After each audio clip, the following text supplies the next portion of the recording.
Welcome to YouTube channel guys. आज के market के रिगार्डिंग वीडियो बनाया था। आई होप आप सब लोगों ने देखा होगा। निफ्टी का व्यू दिया था, कुछ स्टॉक दिए थे ट्रेड करने को। कॉनकोर दिया था आपको, ऑलमोस्ट 6 to 7% हायर जाके इस मार्केट में भी बंद हुआ। ओके, निफ्टी उसी लेवल पे जाके कंसोलिडेट करता रहा हमारा। ओके, ऑलमोस्ट 10 पॉइंट प्लस में जाके बंद हुआ। ओके, अब देखते हैं आगे कैसे ट्रेड करना है, क्या क्या डेटा पे और बाकी चीज़ों पे निकल के आया है, वो एक बार के लिए देखना पड़ेगा। ओके, सो सबसे पहले देखते हैं एक बार वर्ल्ड मार्केट में ऐसा कोई न्यूज़ या ऐसी कोई क्यूज़ है। तो ऐसा कुछ भी नहीं है, एकदम म्यूटेड है, ना कोई बड़ा रिएक्शन है, मतलब ना पॉजिटिव साइड पे जा रहा है ना नेगेटिव साइड पे ज़्यादा कुछ है। ओके, निफ्टी के चार्ट पे देखते हैं और डेटा देखते हैं। देखिए आज क्या हुआ, जो कल हमने डेटा डिस्कस किया था उस डेटा पे क्लियरली ये बताया था कि पुट पे अनवाइंडिंग है और कॉल शॉर्ट है। अब जब गैप अप खुला तब एक बार के लिए अच्छी प्रॉफिट बुकिंग आई ड्यू टू डेटा। ये देखिए, ये एक हैमर बना गिरने के बाद में, जिसके बाद में हमने आपको बोला भी था कि शायद हो सकता है निफ्टी का आज का बॉटम हो गया है, और इसका जो लो था वो हमने आपका एसएल के लिए दिया भी। उस एसएल को ब्रेक करने के बाद में निफ्टी कम्प्लीटली नीचे जाता गया। Okay, same with bank Nifty. Reason क्या था सॉरी, रीज़न क्या था, अगर रीज़न समझेंगे तो हुआ क्या कि जो मैक्वायरी का कॉन्फ्रेंस था उसमें एचडीएफसी बैंक की तरफ से ये स्टेटमेंट दिया गया कि हो सकता है सेकेंड वेव के बाद में फिनेंशियल्स पे ज़्यादा प्रेशर आता दिखे बैंक्स को, और एनपी इंक्रीज़ होते दिखे। उसमें ये बोला गया एचडीएफसी बैंक की तरफ से कि अप्रैल मंथ में बहुत ज़्यादा चेक बाउंसेस के केसेस आए हैं, और उसकी वजह से लगता है कि एक सिस्टम पे कंसर्न आ सकता है, लेकिन मई में इतना ज़्यादा इशू नहीं आ रहा है, उन्होंने ये भी कहा। लेकिन मार्केट ने उसको एज ए कॉशियस नोट लिया, और ऊपर से आप देखेंगे तो एचडीएफसी बैंक ने कम्प्लीटली पहले टिक से ही सेलिंग स्टार्ट हुई, और एचडीएफसी बैंक ने लग रहा था कि आईसीआईसी बैंक और एक्सिस बैंक उसको ओवरकम करने चाहिए थे, क्योंकि बहुत ही पॉजिटिव चार्ट था।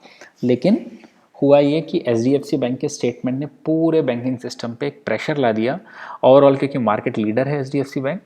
सो उसको फॉलो किया सबने, और उसने पूरा सीन ही ख़राब कर दिया आज का। ओके, अब देखते हैं आगे क्या। देखिए आज का जो डेटा निकल के आया है वो पॉजिटिव है, तो उससे मुझे ये नहीं लग रहा कि ज़्यादा नीचे का घर लगता है। लेकिन हुआ क्या है और कैसे अप्रोच करना चाहिए इसको, वो एक बार के लिए देखते हैं। देखिए निफ्टी के चार्ट में क्या हुआ, ये लो हैमर ब्रेक हुआ, और इसके बाद में एकदम हम नीचे गए। नीचे जाने के बाद में एक मॉर्निंग स्टार का पैटर्न बना, और उसके बाद में हम थोड़ा ऊपर जाके ऑलमोस्ट क्लोज हुए। कोई पर्टिकुलर पैटर्न या ऐसा कुछ निकल के नहीं आया जिसके बेसिस पे, लेकिन मोर और लेस एक रेंज में ही हम लोग रहे वहाँ पे। ओके, तो ऐसा कुछ पर्टिकुलरली बहुत पॉजिटिव या बहुत नेगेटिव निकल के नहीं आया। ओके, निफ्टी ने अगर वैसे हम देखेंगे तो हायर हाई लगाया, हायर लो लगाया, तो पॉजिटिव साइन है। Same with bank Nifty. देखिए लाइफ हाई लगने की प्रोबेबिलिटी बहुत अच्छी है। अब डेटा देख के समझ में आ रहा है हो सकता है इस एक्सपायरी में ना लगे। Okay, so next week of June में लगना चाहिए, लेकिन बहुत अच्छी प्रोबेबिलिटी है कि हम लोग लाइफ हाई यहाँ पे देखें। बैंक निफ्टी में क्या हुआ ये देखिए,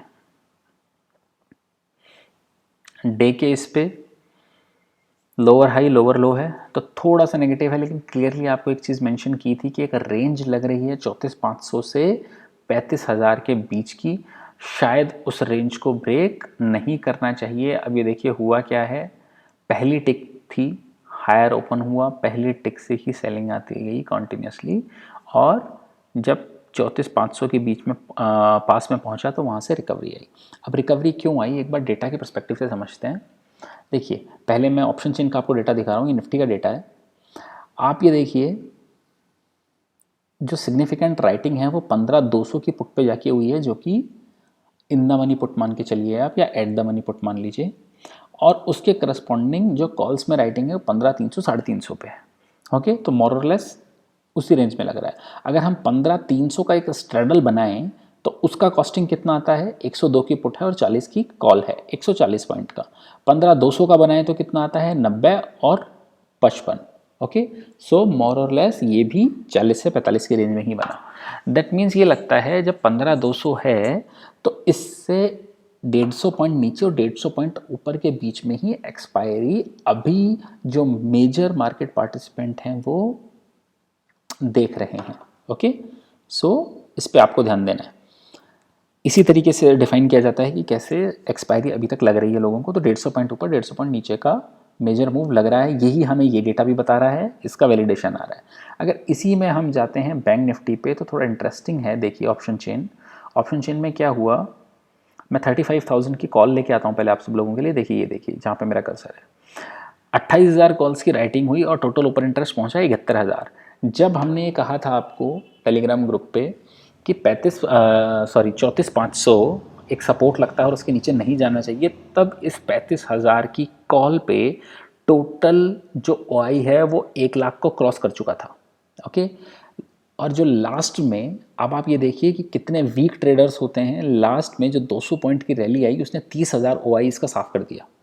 ओके, लास्ट के आधे घंटे में 30 ओआई साफ हो गया। इसलिए कहते हैं कि डेटा बहुत फ्रिक्वेंट चेंज होता है और ये डे एंड का डेटा है, सुबह कुछ भी चेंज मार्केट के बीच में आ सकता है। आधे घंटे में 30,000 का ओआई साफ हो गया। क्यों? क्योंकि वो वीक शॉर्टर्स थे और उन्होंने आज ही किया था, एक बार अप मूव दिया निफ्टी में, उनसे संभल नहीं पाया।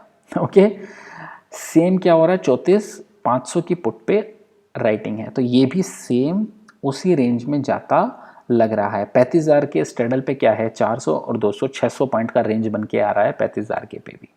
ओके, सो लग रहा है कि इस रेंज में रहना चाहिए।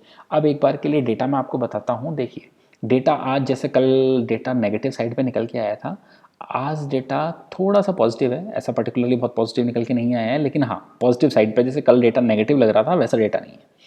इंडेक्स लॉन्ग करके गए हैं 20,000, शॉर्ट भी करके गए हैं 8,000 क्वांटिटी।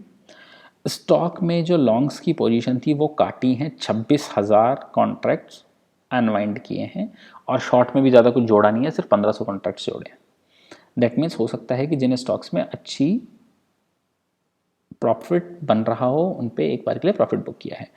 कॉल जो लॉन्ग करके गए हैं, ये देखिए ये डेटा अच्छा है, 24,000 कॉल लॉन्ग करके गए हैं और उसके करस्पॉन्डिंग में कॉल शॉर्ट किए हैं सिर्फ 11,000, तो ये थोड़ा पॉजिटिव डेटा है। और पुट के केस में क्या हुआ है, 25,000 पुट लॉन्ग करके गए हैं लेकिन 14,000 पुट की राइटिंग है, जो कि एक कॉन्फिडेंस देती है कि नीचे यहाँ से ज़्यादा नहीं जानी चाहिए। तो कल के लिए आपको क्या करना है, कल के लिए आपको बुलिश व्यू रखना है अगर बहुत ज़्यादा चेंजेस यूएस मार्केट में नहीं आते हैं तो। ओके, और बाकी इसमें देखेंगे एक बार ओपनिंग कैसी होती है और उसके अकॉर्डिंगली देखेंगे। ओके, अब एक बार के लिए देखते हैं कि किन किन स्टॉक्स पे आपको ध्यान देना है। कल का स्टॉक तो बहुत अच्छा चला। अब देखिए एक स्टॉक है इन्फोसिस, इस पे आपको क्या करना है कि काफ़ी टाइम से कोशिश कर रहा है। देखिए इसका चार्ट देखिए, छोटा करके दिखा रहा हूँ मैं आपको। अब ये देखिए कॉन्टिन्यूसली ये स्टॉक क्या कर रहा है, 1370 से 75 की रेंज में जाता है और वहाँ पे सेलिंग आ जाती है, फिर नीचे आ जाता है। First attempt, second attempt, third attempt, fourth attempt, continuously 4 attempt ले चुका है। गैप डाउन ओपनिंग हुई थी, उसके बाद से इस रेंज को क्रॉस करने के 4 अटैम्प्ट ले चुका है पर कर नहीं पा रहा है। ओके, आप लोगों को क्या करना है, एक अपना लेवल सेट कीजिए कि जैसे ही आपका 1375 के ऊपर की क्लोजिंग आती है आपको इन्फी प्लस करना है। अब आपको एक चीज़ इसमें ध्यान रखनी पड़ेगी कि जब आपको बोला जाए कि इस लेवल के ऊपर की क्लोजिंग मतलब डे एंड, ओके, कि डे एंड का कैंडल कंप्लीट होने दीजिए, तो जब आपको बोला जाए उससे ऊपर की क्लोजिंग पे आपको बाय करना है तभी बाय करना है, उससे पहले फैंटम नहीं बनना है मार्केट में। जैसे थोड़े दिनों पहले पिरामल एंटरप्राइजेस भी दिया था 1737 के लेवल पे, उसको क्रॉस कर रहा है 2-3 दिन से, लेकिन हर बार वहाँ से सेलिंग आ जाती है। ओके, सो ऐसे ही आपको जो लेवल दिया जा रहा है उसको क्रॉस करने पे ही आपको बाय करना है। ओके, सेकंड स्टॉक है आपका HCL टेक। इसमें देखिए एक फ्लैग का फॉर्मेशन बना और आज ब्रेकआउट आया है। सो ये जो स्टॉक है ये आपको 950, 955, 960 के लेवल एक बार के लिए दिखा सकता है। HCL टेक पे आपको ध्यान देना है और अगर वापस से 930 के नीचे की क्लोजिंग आ जाए तो आपको निकल जाना है। ओके, HCL टेक हो गया आपका तीसरे स्टॉक पे जो आपको ध्यान देना है वो है वेदांता। देखिए हो क्या रहा है, बड़े ब्रोकरेज हाउसेस का व्यू आया है कि जो एल्यूमिनियम है और कॉपर है, इनमें तेज़ी बहुत ज़्यादा बढ़नी चाहिए आगे भी। इवन ये तक व्यू आया है कि नेक्स्ट 1 to 2 ईयर्स में ये भी होगा कि हम एल्यूमिनियम डेफिसिट हो जाएंगे। डेफिसिट हो जाएंगे मीन्स कि हमारा प्रोडक्शन कम होगा और डिमांड इतनी ज़्यादा होगी कि हम डिमांड को कैटर नहीं कर पाएंगे। ओके, अब इसका फंडामेंटल रीज़न किसी दिन यूट्यूब पे लाइव डिस्कशन रखेंगे, उस दिन मैं आपको समझाऊंगा, तो इतना डीप में नहीं जाते हैं। सो वेदांता जो प्ले है वो कॉपर, एल्यूमिनियम, पावर, क्रूड, बहुत सी चीज़ों का प्ले है। ओके, सो इस पे आपको एक फोकस रखना है जो कि आपको बहुत ज़्यादा अच्छा अपॉर्चुनिटी दे सकता है। ओके, इसमें आपको कैसे ध्यान रखना है, ये परपेचुअल लॉन्ग वाले स्टॉक हैं जिन पे आपको लॉन्ग रहना ही है।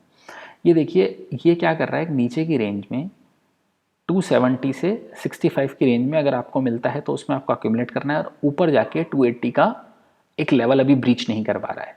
ओके, लेकिन जल्दी ही इसमें भी हम आगे के हाइज देखेंगे, तो नीचे के लेवल्स पे इसको अक्यूमुलेट करना है, परपेचुअल लॉन्ग है। ओके, आई होप आपको वीडियो ठीक लगा हो। अगर आपको सही लगा हो वीडियो तो आप लाइक, कमेंट और शेयर कर सकते हैं। Thank you guys, thank you for watching.